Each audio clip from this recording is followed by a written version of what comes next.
We were the fall guys that had to draw the enemy fire. Well, they didn't teach Stern. He was pretty green. At that time, he didn't know you don't stop and look around like that, because that's what they'll zero in on you and kill you.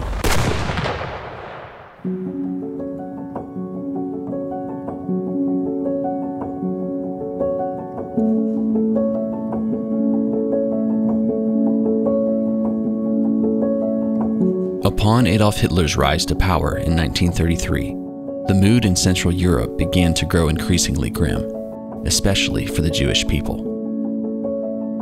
Deemed by the Führer to be an undesirable race, Jews were persecuted, isolated from civil society, and eventually forced into walled-in ghettos where they were starved and completely cut off from the outside world.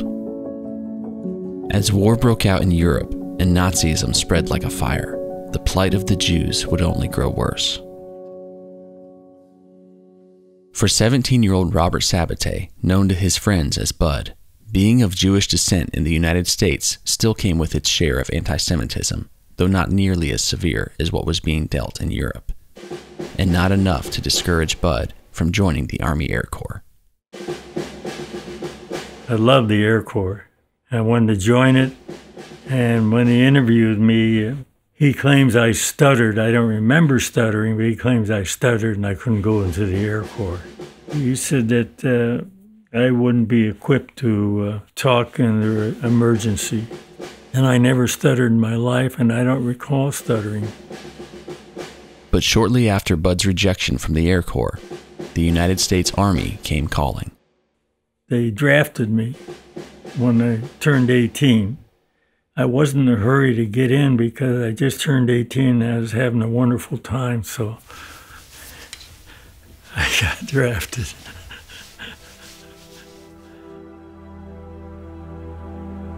In the late spring of 1944, along with the rest of the 90th Infantry, Bud was making his way across the Atlantic towards Europe. The American Jewish soldier was headed into battle against an enemy whose hands were stained with the blood of so many people like Bud. I knew about all that anti-Semitism, but I thought, I'll judge him on my own.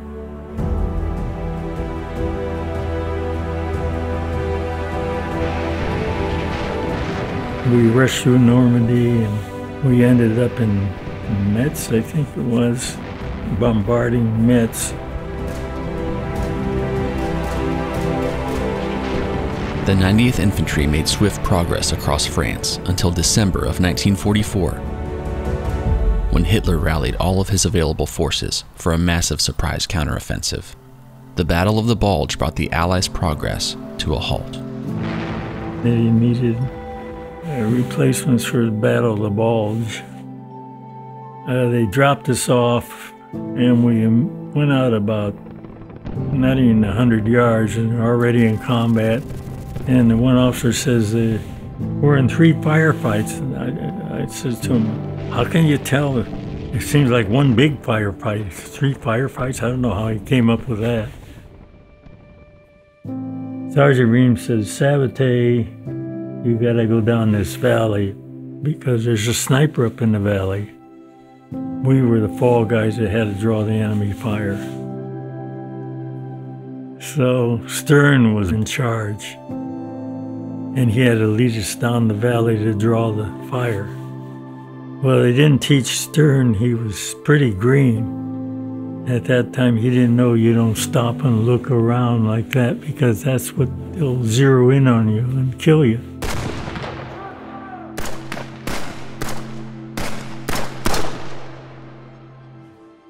All of a sudden, everything's quiet.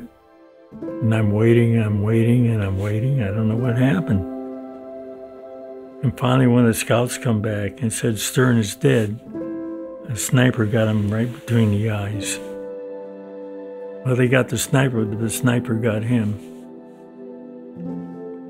So that's what happened.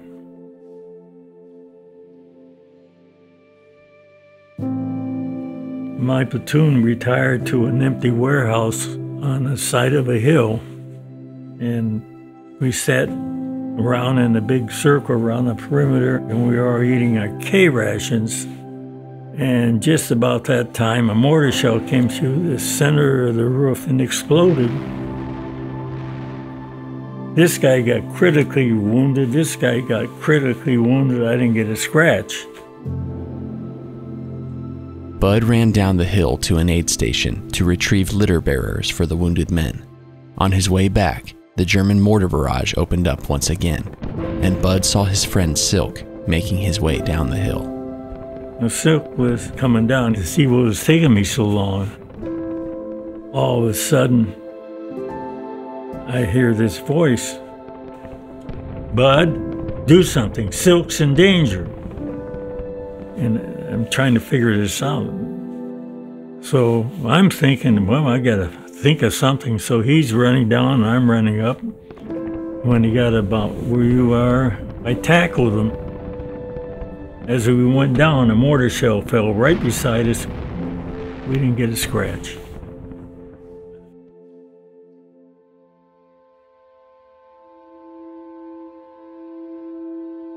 As the Battle of the Bulge dragged on, frigid temperatures, supply shortages, and the feeling of being isolated from reinforcements and surrounded by the enemy began to take its toll on many of the battle-worn soldiers. We were shoving off on an attack and we were in the bottom of a hill, and James was in a very melancholy mood. He really was down. And I says, James, why are you so down? He says, I had a dream. He dreamt that he got killed. I said, that's just a dream, you know, ignore it.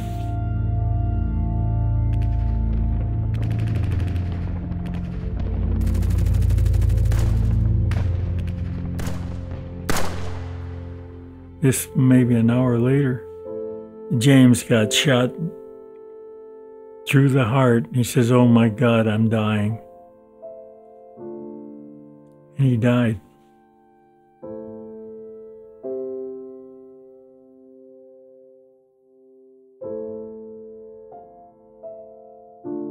By the final week of January, the Allies had successfully broken the German lines, and the Battle of the Bulge was finally over. Germany was in retreat, and the Allies were once again on the offensive. As the Allies continued to pursue their enemy back toward Berlin, Bud would find himself again and again in increasingly close proximity to the German forces and the German people. I ran into some real anti-Semitism one time. I was with the interpreter and we're walking through the city, and all of a sudden this 16-year-old girl comes running up to me and hitting me. I'm carrying a rifle, I'm fully armed.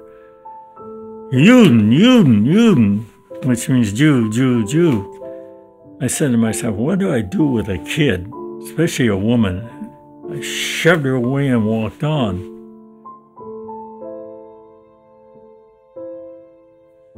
There were a group of Germans. They had a white flag. Supposedly they're going to surrender. And there was a lone GI coming up and we shouted at him, don't do that. And we knew what was going to happen, but he couldn't hear us. And when they got it about where you are sitting from me, they lowered the flag and killed him. Well, on both sides I've seen things like that too, because some of our guys weren't so good. There was a small town we had to take. Sergeant Reams and me were behind this one house that overlooked all the critical streets in the city. He said, Sabetay, throw a grenade in that basement window. It's an incendiary grenade. It's a horrible thing. And I tried to pull the pin. I'm pulling on the pin. I'm pulling on the pin. I pulled with all my might. I can't pull the pin out, so I can't throw it through the basement window. And he says, oh, hell, let's get out of here. So we went on. And now I'm operating a radio in another house, and Reams comes in. He says, Sabetay, remember when I told you to throw that grenade in the basement? And I said, yes. He says, I just found out all the women and children of the whole city were in that basement.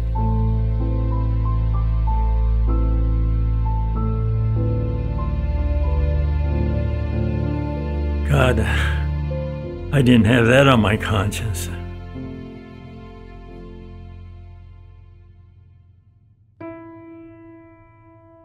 With the end of the war in Europe drawing near, one day as Bud was searching yet another residence for enemy soldiers in hiding, he was surprised to find a German family seated at the dinner table.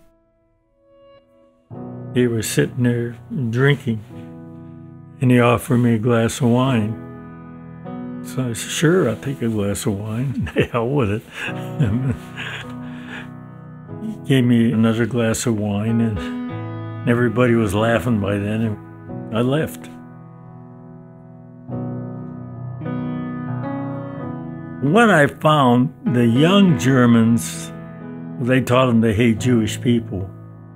But there's a lot of German people protected the Jewish people and put their life on the line.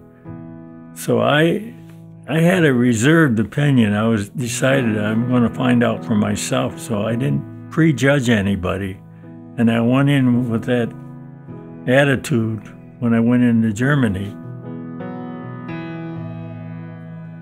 And I found most of the Germans, they were nice people. And they were so happy the Americans were there, you have no idea.